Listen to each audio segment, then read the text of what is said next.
Hello friend, this is Vikas Pandey and welcome to easytutsforyou.com। आज के इस ट्यूटोरियल में हम पढ़ेंगे डेटा स्ट्रक्चर के बारे में। जैसा कि बहुत से यूज़र्स द्वारा हमारे वीडियोस पे कमेंट किए गए, साथ ही फ़ोन कॉल भी किए गए कि डेटा स्ट्रक्चर के जो कॉन्सेप्ट है उनके लिए वीडियोस तैयार किया जाए। तो आज से हम स्टार्ट करते हैं डेटा स्ट्रक्चर के लिए वीडियोस तैयार करना। आज का जो पहला ये चैप्टर है या जो पहला ये ट्यूटोरियल्स है केवल इंट्रोडक्शन के लिए है, जिसमें हम देखेंगे कि डेटा स्ट्रक्चर क्या होता है। तो सबसे पहले कंप्यूटर साइंस में डेटा स्ट्रक्चर फंडामेंटल तथा बिल्डिंग ब्लॉक कॉन्सेप्ट है। डेटा स्ट्रक्चर अगर आप एक इफ़िशिएंट सॉफ्टवेयर सिस्टम डेवलप करना चाहते हैं, डिज़ाइन करना चाहते हैं, तो डेटा स्ट्रक्चर का नॉलेज होना ज़रूरी है। तो सबसे पहले हम देखते हैं डेटा के बारे में कि जब डेटा स्ट्रक्चर की बात करते हैं तो सबसे पहला जो पॉइंट है वो है डेटा।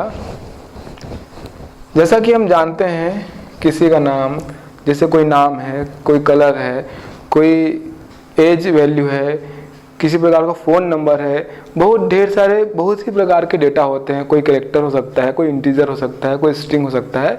तो ये सभी वैल्यूज़ डेटा कहलाते हैं। तो डेटा तो बहुत ढेर सारे हैं, लेकिन जब ये प्रोसेस होते हैं तो ये एक मीनिंगफुल वे में आते हैं। प्रोसेस होने के बाद ये जो डेटा होते हैं वो इन्फॉर्मेशन कहलाती है। जैसे अगर हम कोई कलर हो तो हम नहीं बोल सकते कि वो इन्फॉर्मेशन है। कलर एक डेटा है, कोई रंग, लेकिन जब वो प्रोसेस होता है, एट्रीब्यूट के साथ जुड़ता है, मतलब वो किसी एक पर्टिकुलर वे में प्रोसेस होता है, उसके बाद वो मीनिंगफुल वे में आता है, वो इन्फॉर्मेशन कहलाता है कि ये किसका कलर है। जैसे कोई नंबर है तो कोई भी नंबर हो सकता है। अब जब उसको प्रोसेस किया जाए कि ये मोबाइल नंबर है या ये नाम है, ये एड्रेस है, तो एक मीनिंगफुल प्रोसेस में होने के बाद एक मीनिंगफुल वे में आता है, वो इन्फॉर्मेशन कहलाता है। मतलब जो डेटा होते हैं प्रोसेस होने के बाद ये इन्फॉर्मेशन कहलाते हैं।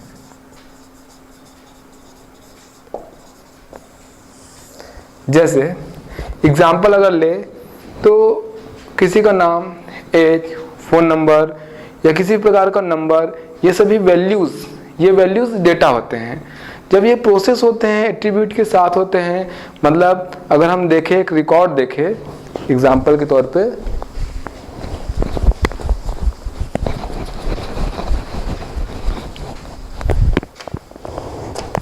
इस तरीके से नेम, एज और एड्रेस। अब मान लीजिए कि नेम, एज और एड्रेस, इस तरीके से ये एक रिकॉर्ड कहलाता है, क्योंकि ये पर्टिकुलर पर्सन के बारे में है। यहाँ जो भी वैल्यूज़ हैं वो एट्रीब्यूट के साथ है। हमें पता है कि ये राम नेम है किसी पर्सन का, 23 उस पर्सन का एज है, और यहाँ पर कोटा जो मैंने लिखा हुआ है ये इसका एड्रेस है। तो एक प्रॉपर एक इन्फॉर्मेशन जो होती है, वो डेटा जब होता है प्रोसेस होने के बाद मीनिंगफुल हो जाता है, तो वो इन्फॉर्मेशन कहलाता है। यहाँ पे ये डेटा जितने भी वैल्यूज़ हैं ये डेटा हैं। अब ये एट्रीब्यूट के साथ है यहाँ पर, और हमको ये पता है ये इन्फॉर्मेशन है कि ये किसी एक व्यक्ति के बारे में है, कि उसका नाम है, उसका एज है और ये उसका एड्रेस है। तो ये एक रिकॉर्ड कहलाता है। तो इस तरीके से डेटा को हम कलेक्ट करते हैं और एक प्रॉपर वे में, यहाँ पर देखिए जिसे प्रॉपर वे में हमने यहाँ पर रखा हुआ है, इस तरीके से उसको ऑर्गेनाइज करते हैं। अब ये रिकॉर्ड कहलाता है। ऐसे ही बहुत ढेर सारे रिकॉर्ड एक फाइल में स्टोर किए जा सकते हैं। तो इसी तरीके से जब हम डेटा की बात करें, डेटा के बाद इंफॉर्मेशन की बात करें, तो उनका प्रॉपर वे में होना, एक पर्टिकुलर वे में ऑर्गेनाइज होना ज़रूरी है, ताकि उसको इफ़िशिएंट तरीके से यूज़ किया जा सके। आगे बढ़ते हैं। यहाँ पर हम ये देखते हैं कि जब हम रियल वर्ल्ड में आते हैं, सबसे पहले तो अगर हम लैंग्वेज की बात करें तो लैंग्वेज में प्रिमिटिव डेटा टाइप या फिर बिल्ट इन डेटा टाइप होते हैं, जैसे कि इंटीजर, कैरेक्टर, फ्लोट। इसका यूज़ हम प्रोग्राम में करते हैं। लेकिन जब हम रियल वर्ल्ड में देखते हैं किसी एप्लीकेशन एरिया में, तो ऐसे बहुत से डेटा टाइप होते हैं या बहुत से डेटा ऐसे हैंडल करने होते हैं जो प्रिमिटिव डेटा टाइप से नहीं हो पाते हैं, या जिसके लिए हमें एब्स्ट्रैक्ट डेटा टाइप ADT का यूज़ करना पड़ता है, जिसे हम यूज़र डिफाइंड डेटा टाइप भी कहते हैं अल्टरनेटिव वे में। तो इस तरीके से जब हम रियल वर्ल्ड की बात करते हैं तो रियल वर्ल्ड में जो भी डेटा होते हैं उनको मैनिपुलेट करने के लिए कुछ हमको टास्क परफॉर्म करने होते हैं। तो उनको देख लेते हैं। कुछ एसेंशियल टास्क होते हैं जो कि किए जाते हैं उसको मैनिपुलेट करने के लिए। तो इसके लिए देखते हैं सबसे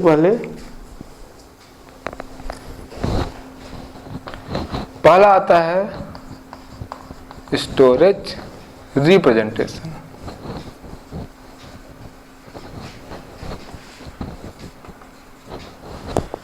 storage representation of user data. जैसा कि मैंने कहा, जब हम रियल वर्ल्ड में आते हैं तो ऐसे बहुत से प्रिमिटिव के अलावा और भी बहुत से डेटा होते हैं जिनको हमको हैंडल करना होता है। तो उस पर कुछ एसेंशियल टास्क उसके लिए कुछ एसेंशियल टास्क करने होते हैं उस पर जो ज़रूरी होते हैं, क्योंकि कंप्यूटर पे आपको इसको यूज़ करना है। तो सबसे पहला जो यूज़र डेटा होता है storage representation of user data, मतलब कंप्यूटर पर इस तरीके से ऑर्गेनाइज किया जाए या इस तरीके से स्टोर किया जाए कि वो कंप्यूटर के लिए समझने लायक हो, अंडरस्टैंडेबल हो। तो इस तरीके से इसे बोलेंगे storage representation of user data. दूसरा आता है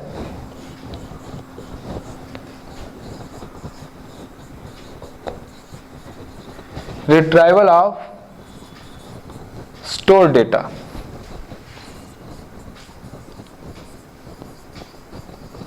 अब जो डेटा कंप्यूटर पर स्टोर किया गया है उसको इस तरीके से रिट्राइव करना कि वो यूज़र के लिए समझने लायक हो, यानी अंडरस्टैंडेबल हो। क्योंकि जब उसे ऑर्गेनाइज किया गया, स्टोर किया गया, तो इस तरीके से स्टोर किया गया वो पहले तो वो कंप्यूटर के लिए समझने लायक हो। उसके बाद जब रिट्राइवल मतलब ये होता है कि अब जब उसको इस तरीके से रिट्राइव किया जा सके कि यूज़र के समझने लायक हो। फिर थर्ड में आते हैं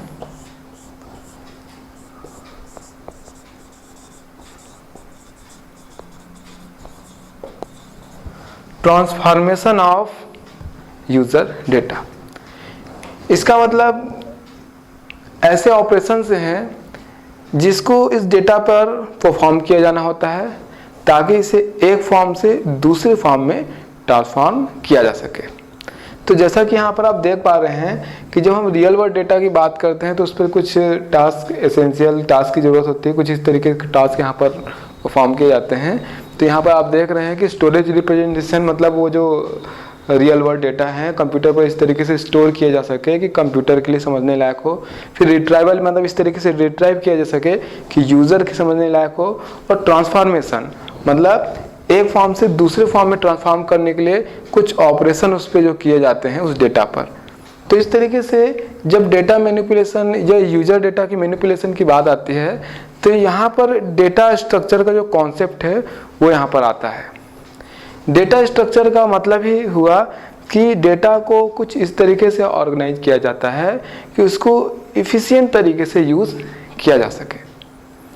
जैसा कि हम जानते हैं, हमने अभी देखा कि डेटा से इंफॉर्मेशन एक रिकॉर्ड अगर बनता है, जैसा कि हमने रिकॉर्ड देखा, फिर रिकॉर्ड को हम कलेक्ट करके एक फाइल के रूप में स्टोर कर सकते हैं। तो यहाँ पर मायने रखता है कि डेटा को हम किस तरीके से स्टोर कर रहे हैं, किस तरीके से ऑर्गेनाइज कर रहे हैं, किस तरीके से ग्रुप कर रहे हैं, ये मायने रखता है। क्योंकि जब हम उसे अच्छे तरीके से स्टोर, ऑर्गेनाइज, ग्रुप करेंगे तो उसको और इफ़िशिएंट तरीके से यूज़ किया जा सके, उस पर जो ऑपरेशन किया जा सकता है वो ईजिली हो सकता है, मतलब ईजी तरीके से परफॉर्म किया जा सकता है। तो ये मैटर करता है। तो यहाँ पर ये डेटा स्ट्रक्चर का कॉन्सेप्ट आता है कि डेटा स्ट्रक्चर मीन्स ये होता है कि कंप्यूटर पर हम डेटा को कुछ इस तरीके से ऑर्गेनाइज करते हैं कि उसको जो इफ़िशिएंट तरीके से यूज़ किया जा सके, उस पर अगर कोई ऑपरेशन करना हो तो ईजिली परफॉर्म किया जा सके। तो यहाँ पर डेटा स्ट्रक्चर का कॉन्सेप्ट आता है। आगे बढ़ते हैं।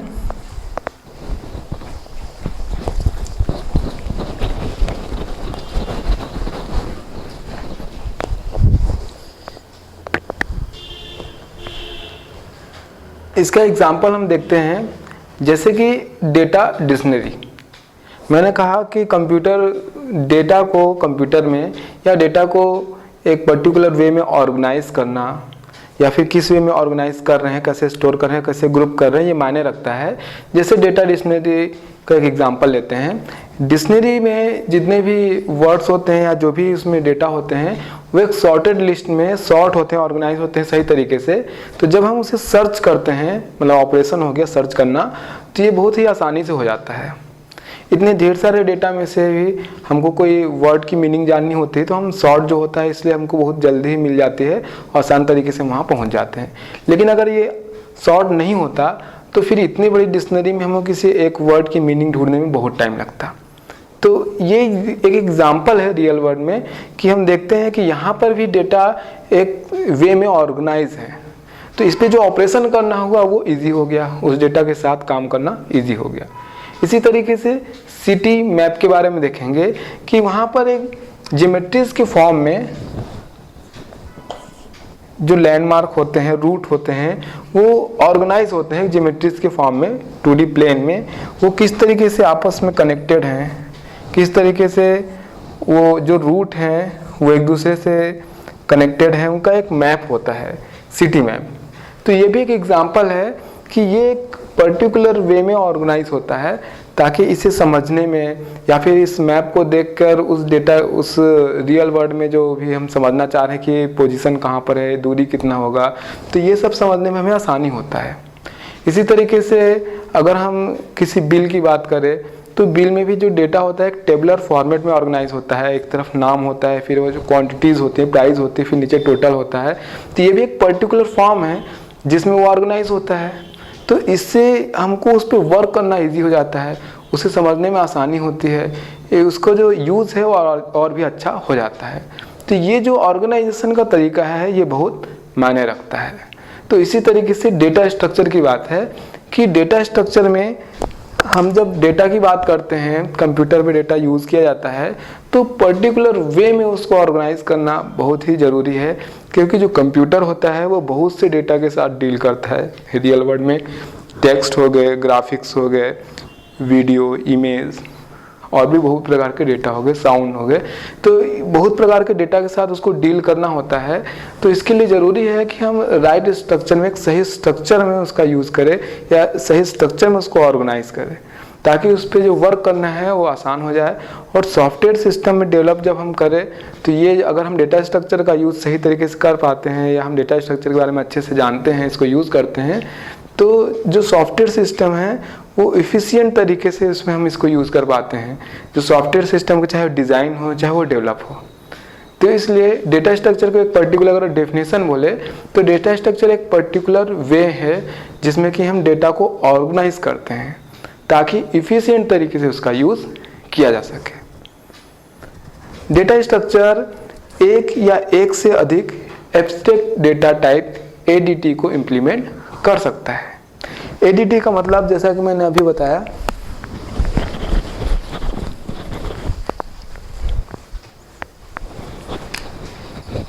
अल्टरनेटिव व्यू में से यूज़र डिफाइंड डेटा टाइप कहते हैं।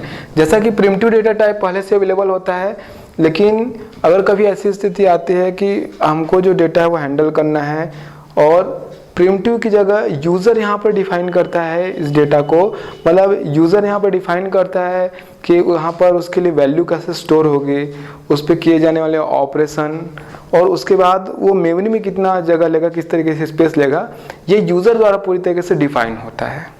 इसे यूज़र डिफाइन कहेंगे हम। तो यहाँ पर data with associate operation, data और उसके साथ जो एसोसिएट ऑपरेशन है वो डिफाइन होते हैं, लेकिन इम्प्लीमेंटेशन यहाँ पर नहीं होता है। ये बात हमें ध्यान रखना है। तो इस तरीके से ADT को डेटा स्ट्रक्चर होता है एक या एक से अधिक ADT यानी एब्स्ट्रैक्ट डेटा टाइप को इम्प्लीमेंट कर सकता है। कंप्यूटर साइंस में अलग अलग एप्लीकेशन एरिया के अनुसार कई प्रकार के डेटा स्ट्रक्चर होते हैं। उनमें से कुछ डेटा स्ट्रक्चर लगभग सभी एप्लीकेशन एरिया में कॉम्प्लेक्स डेटा स्ट्रक्चर कंस्ट्रक्ट करने के लिए यूज़ किए जाते हैं। ये डेटा स्ट्रक्चर फंडामेंटल या फिर क्लासिक डेटा स्ट्रक्चर कहलाते हैं। तो इसको एक डायग्राम से हम समझ लेते हैं कि हम ट्यूटोरियल्स में क्या क्या पढ़ने वाले हैं।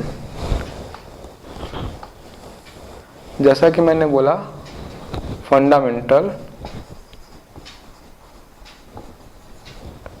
डेटा स्ट्रक्चर, मैं यहाँ पर DS शॉर्ट फॉर्म में लिख दे रहा हूँ। फंडामेंटल डेटा स्ट्रक्चर, जैसा कि मैंने आपको बताया कि ये कुछ डेटा स्ट्रक्चर होते हैं जो कि लगभग सभी एप्लीकेशन एरिया में कॉम्प्लेक्स डेटा स्ट्रक्चर कंस्ट्रक्ट करने के लिए यूज़ किए जाते हैं। इनको हम दो पार्ट में फिर डिवाइड कर सकते हैं।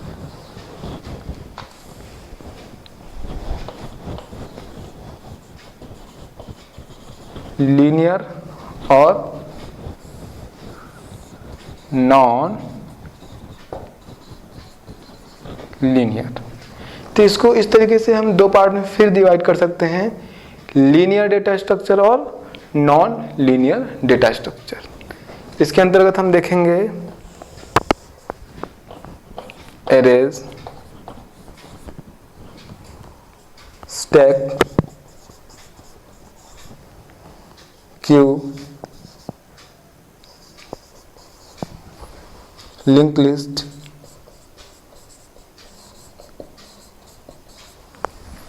जबकि नॉन लीनियर के अंतर्गत देखेंगे हम ट्रीज, ग्राफ, टेबल्स और सेट्स। तो इस तरीके से लीनियर और नॉन लीनियर दो पार्ट में हम डिवाइड करें तो लीनियर में arrays, stack, Q, link list और नॉन लीनियर में ट्री, ग्राफ, टेबल और सेट्स, ये हम पढ़ेंगे। इसके अलावा और भी मोस्ट कॉम्प्लिकेटेड डेटा स्ट्रक्चर होते हैं, अलग अलग एप्लीकेशन एरिया में यूज़ किए जाते हैं, जैसे कि neural nets, search graph, semantic nets, ये सब भी होते हैं। हम यहाँ पर फंडामेंटल या फिर क्लासिक डेटा स्ट्रक्चर के बारे में पढ़ेंगे। लीनियर में लीनियर डेटा स्ट्रक्चर की अगर बात करें तो यहाँ पे जो एलिमेंट्स होते हैं वो एक सीरीज में होते हैं, लीनियर वे में होते हैं, इसलिए इन्हें लीनियर डेटा स्ट्रक्चर पार्ट में रखा गया है।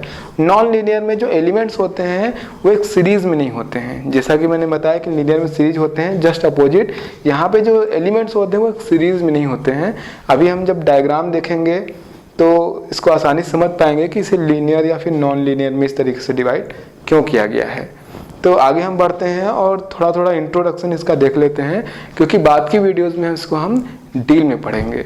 आज हम केवल इंट्रोडक्शन देख लेते हैं लीनियर और नॉन लीनियर के अंतर्गत रखे गए ये जो टाइप्स है या फिर जो भी हम यहाँ पे डेटा स्ट्रक्चर पढ़ रहे हैं उसके बारे में। स्टार्ट करते हैं एरे से। जैसा कि एरे के बारे में हम पहले सी में पढ़ चुके हैं कि एरे एक ही प्रकार का डेटा टाइप का कलेक्शन होता है।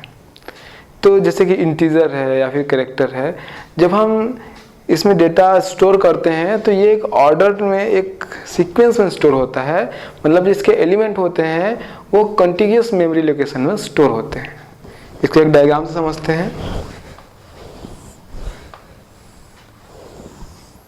इस तरीके से इसमें जो एलिमेंट होते हैं स्टोर होते हैं 1 by 1 कंटिन्यूअस मेमोरी लोकेशन में n। तो ये एरे का डायग्राम है।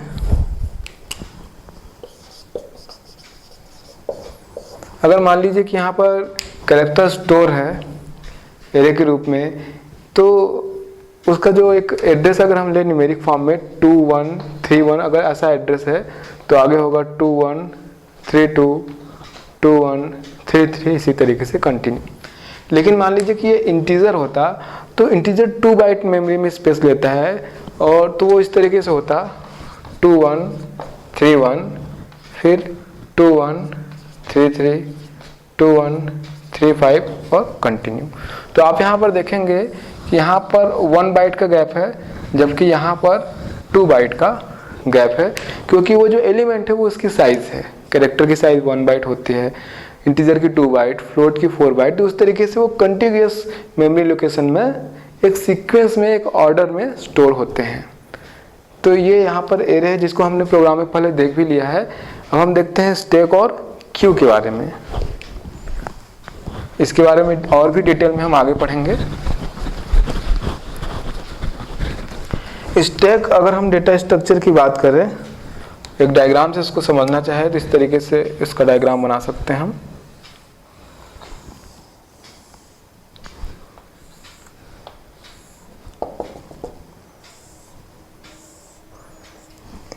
यहाँ पर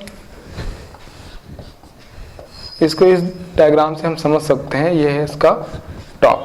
तो एरे में हमने देखा कि वहाँ पर कंटिन्यूअस मेमोरी लोकेशन में जो एलिमेंट्स होते हैं वो स्टोर होते हैं। यहाँ पर आप देखेंगे कि यहाँ पर हमने एरो बनाया हुआ है इन और आउट के लिए, और यहाँ पर लिखा हुआ है टॉप। तो स्टैक में जो एलिमेंट होते हैं वो इन और आउट करने के लिए हम एक ही जगह से इन और आउट करते हैं। इस तरीके से एक टॉप होता है, एक ही जगह है, यहाँ पर हम इन और आउट कर रहे हैं। एरो से मैंने दिखाया हुआ है एलिमेंट इन हो रहा है और यहाँ से आउट हो रहा है। तो यहाँ पे जो सबसे लास्ट एलिमेंट इन होता है, जब इंसर्शन या फिर डिलीशन जब आउट होता है तो वो वही लास्ट एलिमेंट सबसे पहले आउट होता है। क्योंकि मैंने बताया कि ये सभी लीनियर डेटा स्ट्रक्चर में आते हैं, जो एलिमेंट होते हैं एक ऑर्डर लिस्ट में होते हैं, एक सीरीज में होते हैं। तो यहाँ पर एक रियल वर्ल्ड में इसका एग्जांपल अगर ले तो जब हम प्लेट्स को अरेंज करते हैं तो प्लेट्स को रखते हैं तो एक के ऊपर एक के ऊपर एक इस तरीके से प्लेट रखते हैं।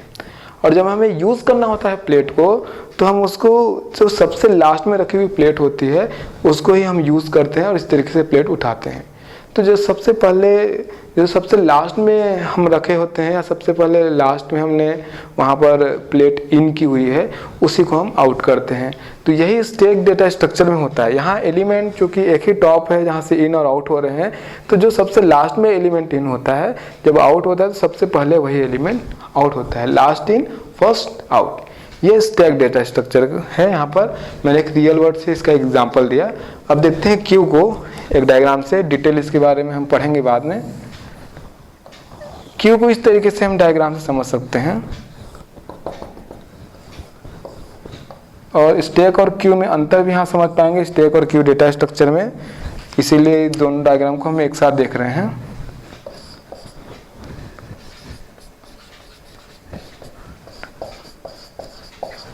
आपने यहाँ पर देखा कि यहाँ पर एक ही टॉप है जहाँ से डेटा इन और आउट हो रहा है। अब जब हम क्यू की बात करेंगे तो क्यू में डेटा इन और आउट करने के लिए यहाँ पर देखिए दो जगह है। एक है फ्रंट जहाँ से डेटा आउट हो रहा है, और यहाँ पर है रियर जहाँ से डेटा इन हो रहा है। तो यहाँ पर जो सबसे पहले डेटा इन होता है वही सबसे पहले आउट होता है। क्योंकि इसका एग्जांपल रियल वर्ल्ड में ले, किसी भी काउंटर पर लगी हुई कतार क्यू का एक सिंपल एग्जांपल है। जो सबसे पहले क्यू पे खड़ा होता है उसको ही सबसे पहले सर्विस मिलती है, फिर वो आगे निकल जाता है, फिर उसके बाद वाले होते हैं। मतलब जो लास्ट में होता है वो उसी सीक्वेंस में आगे बढ़ते हुए उतना देर में या फिर लास्ट में उसको सर्विस मिलती है। तो बिल्कुल क्यू डेटा स्ट्रक्चर इसी तरीके से है। यहाँ पर फर्स्ट इन फर्स्ट आउट है।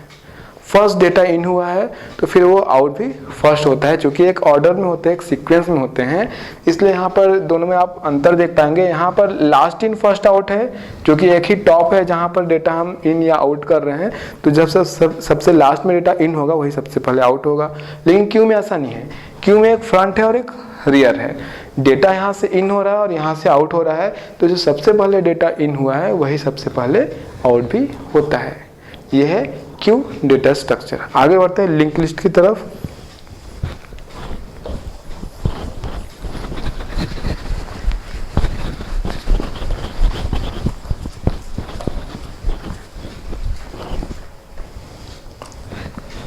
अब लिंक लिस्ट डेटा स्ट्रक्चर में एलिमेंट्स को अगर हम देखें तो वो एक इस फॉर्मेट में अरेंज होते हैं। होता तो ऑर्डर में ही है, तो होता है क्योंकि ये लीनियर डेटा स्ट्रक्चर के अंतर्गत आता है। लेकिन इनमें क्या होता है, एक लिंकिंग होता है। इनमें हर एक जो डेटा जो एलिमेंट जो स्टोर होते हैं वो नोड्स के रूप में स्टोर होते हैं एलिमेंट्स। तो यहाँ पर हम देखेंगे जैसे कि एक नोड है, यहाँ पे होता है डेटा, इसको एलिमेंट बोल ले, और ये होता है उसका लिंक जो कि पॉइंटर के रूप में होता है। फिर ये आगे दूसरे नोड से लिंक होता है डेटा, और फिर ये आगे दूसरे नोड से लिंक होता है, और इसी तरीके से ये कंटिन्यू एक दूसरे से लिंक होते हैं। एक नोड और बनाता हूं मैं लास्ट में, और यहाँ पर इस तरीके से ये क्लोज हो सकता है। तो आप यहाँ पे देखेंगे जो एलिमेंट्स हैं वो एक ऑर्डर में, एक फॉर्मेट में ही स्टोर है, एक ऑर्डर में, एक सीक्वेंस में है, लेकिन ये एक लिंक के रूप में स्टोर है, एक लिंक लिस्ट के रूप में स्टोर है। यहाँ पर जो लिस्ट है वो एक दूसरे से लिंक है, लिंक्ड लिस्ट, एलिमेंट्स की लिस्ट है एक सीक्वेंस में, लेकिन वो एक लिंक के जरिए आपस में लिंक्ड है।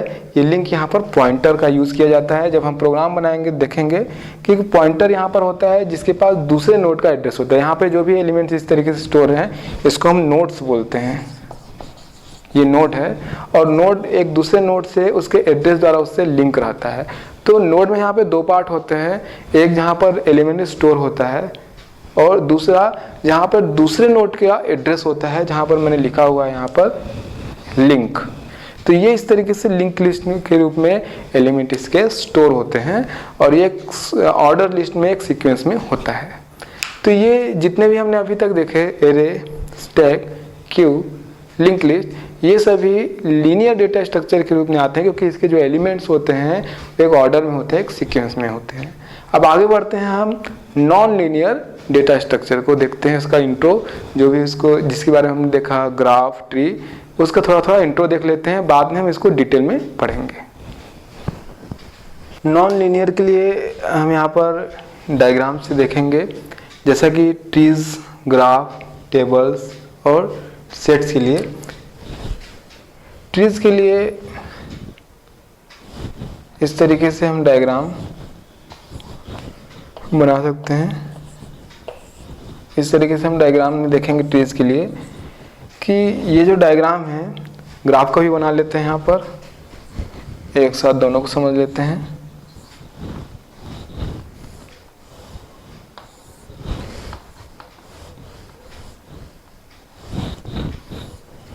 तो ये हो गया ट्रीज के लिए और ये है ग्राफ के लिए। तो जैसा कि आप देख पा रहे होंगे कि नॉन लीनियर डेटा स्ट्रक्चर में क्यों रखा गया है, आप डायग्राम से समझ पाएंगे। यहाँ पे कोई ऑर्डर या फिर कोई ऐसा सीक्वेंस नहीं है। हमने देखा था कि जब हम लीनियर की बात करते हैं वहाँ एलिमेंट्स एक ऑर्डर में होते हैं, एक सीक्वेंस में स्टोर होते हैं। यहाँ पर हम देखेंगे कि यहाँ पे जो नोट्स यहाँ पे दिखाई दे रहे हैं या जो इस तरीके से हमने डायग्राम ड्रॉ किया हुआ है, यहाँ पर देखेंगे कोई ऑर्डर नहीं है, ये एक हायरार्किकल फॉर्म में है। और यहाँ पर देखेंगे कि ये एक दूसरे से कनेक्टेड है इस तरीके से, जैसे सिटी मैप में या फिर एयरलाइंस मैप में हम देखेंगे कि जो अलग अलग रूट होते हैं वो कनेक्टेड होते हैं। तो ग्राफ का अगर डेटा स्ट्रक्चर की बात करें तो बहुत से एप्लीकेशन एरिया में इसका यूज़ होता है। एक एग्जांपल इसका एयरलाइंस ही है, जहाँ पर बहुत ढेर सारे जो रूट्स होते हैं वो सिटी से इस तरीके से कनेक्ट होते हैं। तो ये ग्राफ का एक एग्जांपल है। और यहाँ पर ट्री में आप देखेंगे हायरार्किकल फॉर्म में इस तरीके से अरेंज है और यहाँ पर एक डेटा एलिमेंट एक से अधिक डेटा एलिमेंट से इस तरीके से अटैच है। तो यहाँ पर जब देखेंगे तो यहाँ पर वन पेरेंट और मेनी चाइल्ड का कॉन्सेप्ट है। यहाँ पर एक पेरेंट और एक से अधिक चाइल्ड है। लेकिन यहाँ पर अगर ग्राफ के बारे में देखें तो यहाँ मेनी पेरेंट और मेनी चाइल्ड। तो इस तरीके से ट्री, ग्राफ, ये जो डेटा स्ट्रक्चर है ये नॉन लीनियर डेटा स्ट्रक्चर है। यहाँ पे किसी पे कोई ऑर्डर नहीं है। यहाँ पे हायरार्किकल फॉर्म में ये जो स्ट्रक्चर है या फिर जो इस तरीके से ग्राफ में स्ट्रक्चर है, यहाँ पर कोई ऑर्डर नहीं है। और जो नोड्स हैं वो इस तरीके से यहाँ पर एक पेरेंट और वन पेरेंट मेनी चाइल्ड के रूप में है। जबकि यहाँ पर अगर देखेंगे तो many parent and many child के रूप में ये जो ग्राफ है यहाँ पर ये डायग्राम है। तो इस तरीके का इनके बीच जो रिलेशनशिप है यहाँ पर दिखाई दे रहा है डायग्राम में। आगे हम बढ़ते हैं, टेबल्स और सेट्स का डायग्राम बना लेते हैं। आगे हम इसको डिटेल में पढ़ेंगे।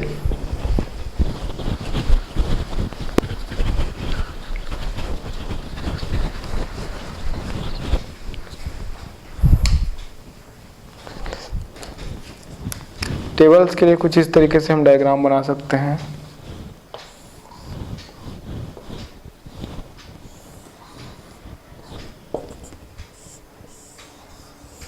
सेट्स के लिए हम इस तरीके से डायग्राम बना सकते हैं।